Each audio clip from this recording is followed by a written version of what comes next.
Hey friends, welcome back to the Guitar Max channel. So a little while ago, I heard a new guitar instrumental album by a guy named Ofer Holan.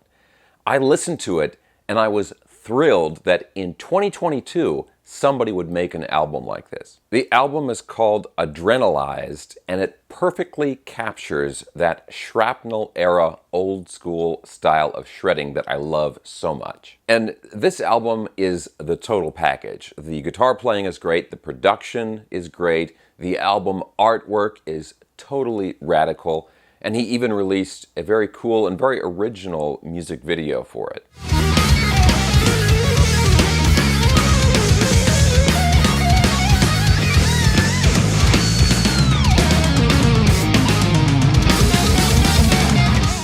But here's the thing, this guy, he's a bit under the radar right now, and I want more people to know about what he's doing. Aside from the album, he's got some really cool YouTube videos where he demonstrates different guitar techniques.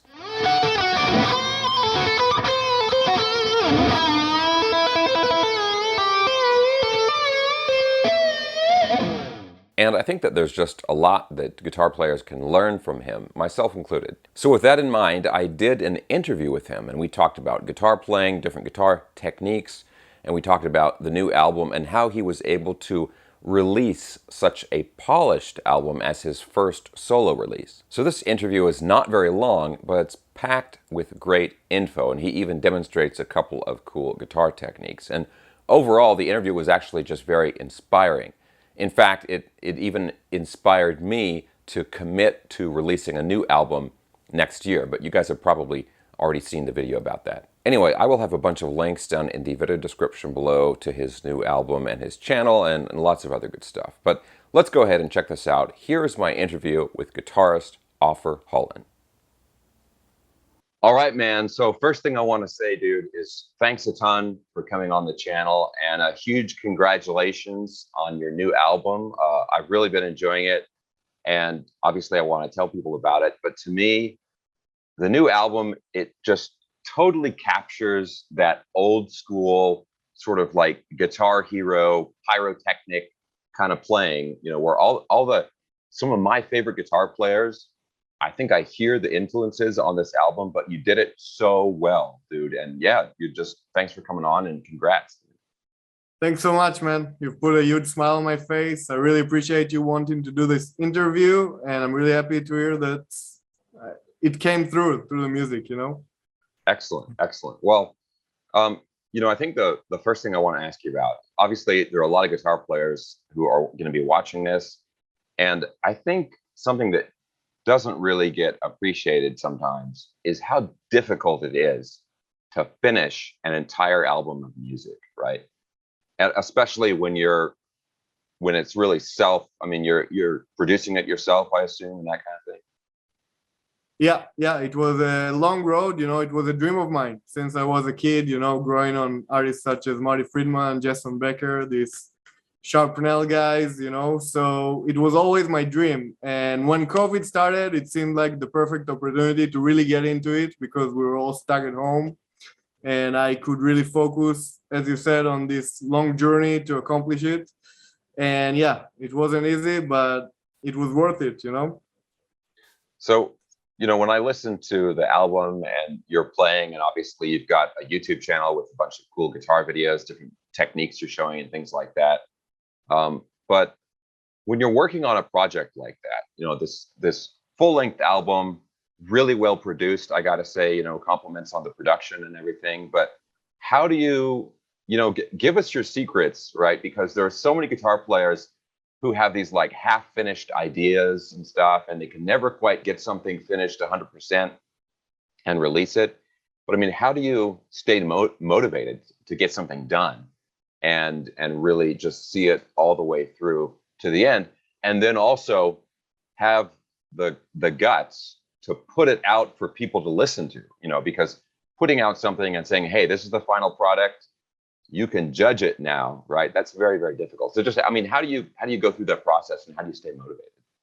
Well, I went through a few processes at the same time, as COVID started. I quit drinking alcohol and stopped, fooling around, partying, whatever. And I had to prove myself that I can make this album that I've always dreamed of making. And so I just woke up every day at about 5 in the morning, picked up the guitar straight away, recorded everything that came out every morning for, I don't know, a month, something like that. And after that initial month, I had so many ideas, and some were more exciting, some were less.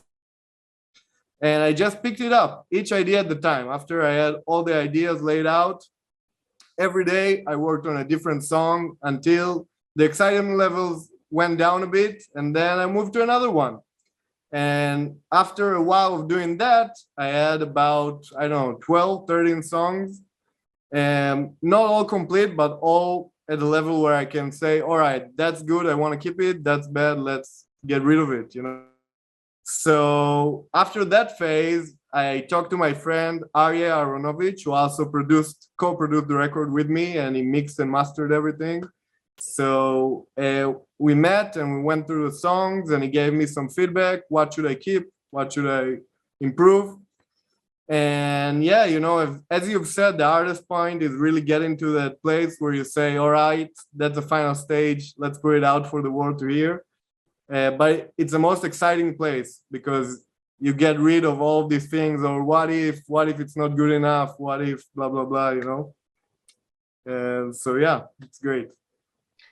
So basically, if you weren't excited about it, you weren't going to work on it. You're going to go work on something else, right?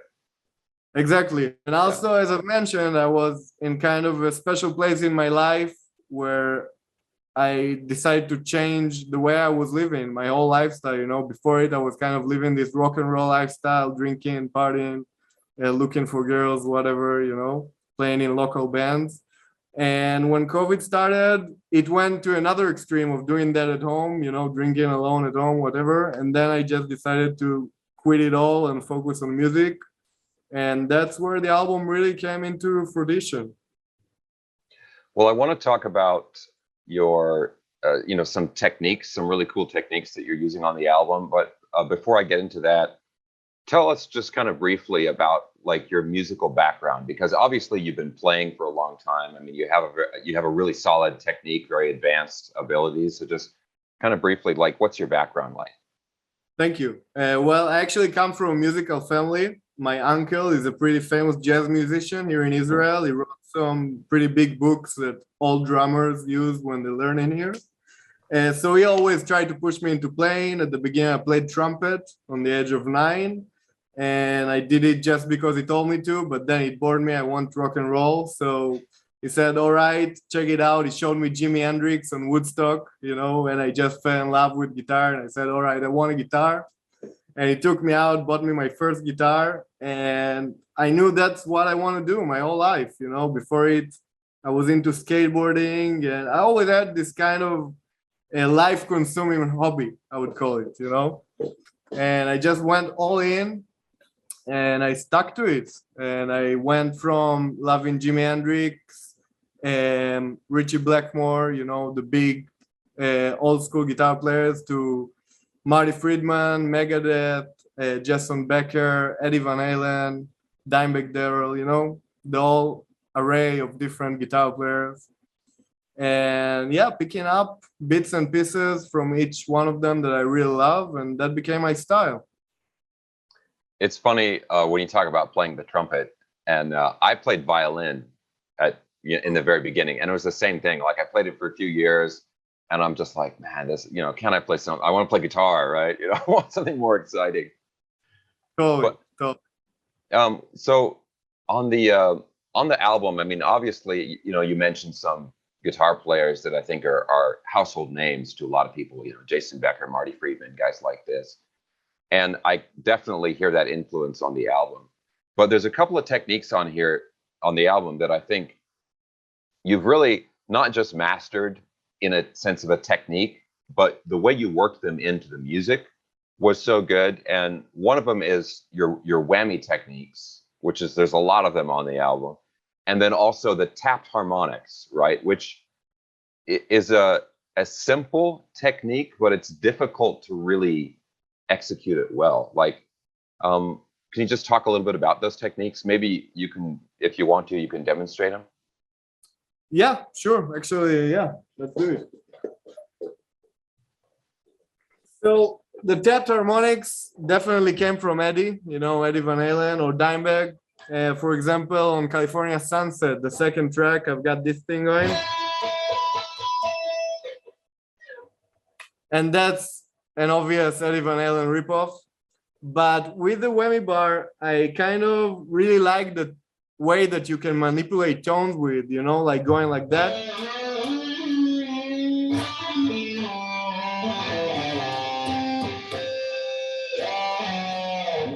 Where you kind of can slide into different tones and push the bar down or up on the way of sliding, and then you kind of glide into it in a very elegant way, if you know what I'm talking about.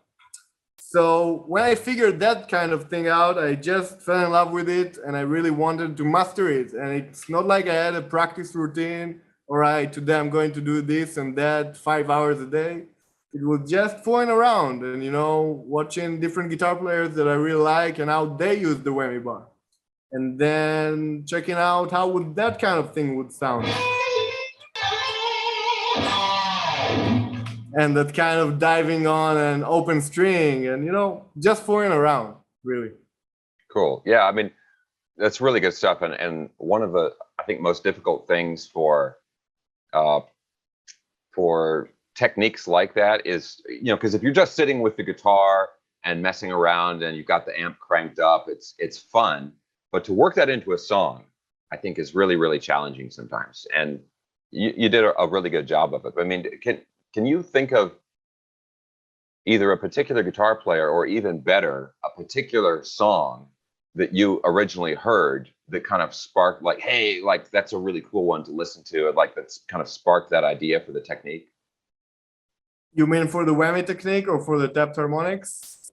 Yeah, I think the whammy technique, like the sliding and using the whammy, that kind of stuff. Well, I think the intro to Good Morning Black Friday by Megadeth, Chris Poland. He was a very, very interesting guitar player. He's really not getting enough credit. He played on the couple first Megadeth albums, if anyone don't know him. And he got this kind of diving after notes, and he's very articulate with the bar. So when I heard that as a kid, I knew I wanted to do it, but my guitar teacher told me, don't get a guitar with a Floyd Rose, it sucks, blah, blah, blah. So it took me a few years to actually get a guitar with a Floyd Rose and get into this kind of stuff. But that really sparked it up for me. And from there, Dimebag Darrell, Eddie Van Halen, the Dimebag Squills, that kind of stuff, so much fun to do it. So yeah, this kind of stuff. Yeah, I can't agree with you more. I mean, I'm a Floyd Rose guy. Like if I have a guitar with everything just that I want on it, it's going to have a Floyd Rose bridge and stuff. But yeah, I think sometimes, obviously, for a new guitar player, it's like if you break a string, you're out of luck, and it's changing tunings, that kind of stuff can be challenging for a new guitar player. And so yeah, like for a first guitar player, maybe not the greatest thing, but yeah, you can do so much with them. But the other thing I wanted to talk to you about. You have not just the music, right? But like you put out a really cool music video.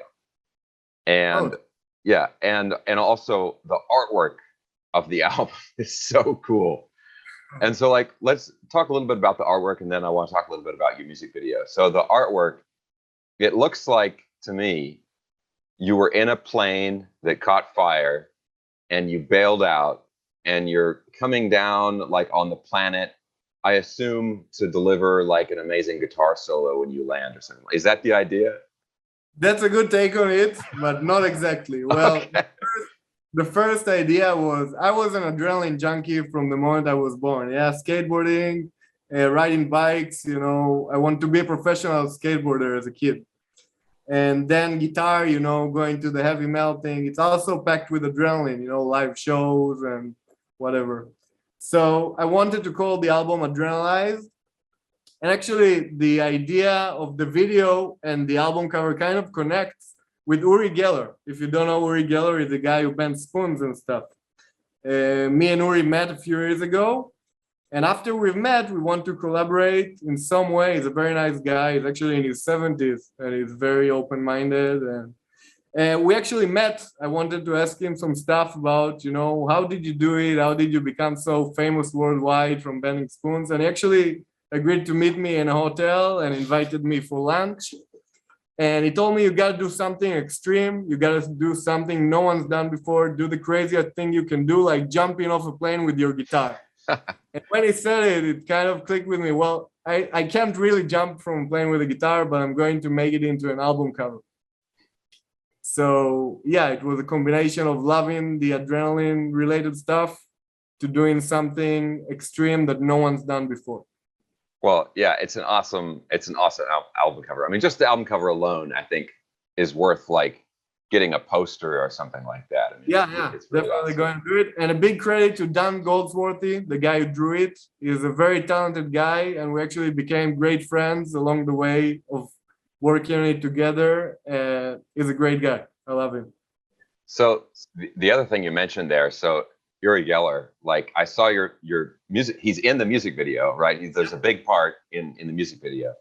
And I saw that and I'm like, this is the most insane collaboration I've ever seen in my life. I mean, so I guess, I mean, I'll if we don't get a copyright strike, I'll see if I can insert a clip from the music video here. But can you tell a little bit about, I guess, the idea of the music video, and because it fits the album so well, but it's something different, right?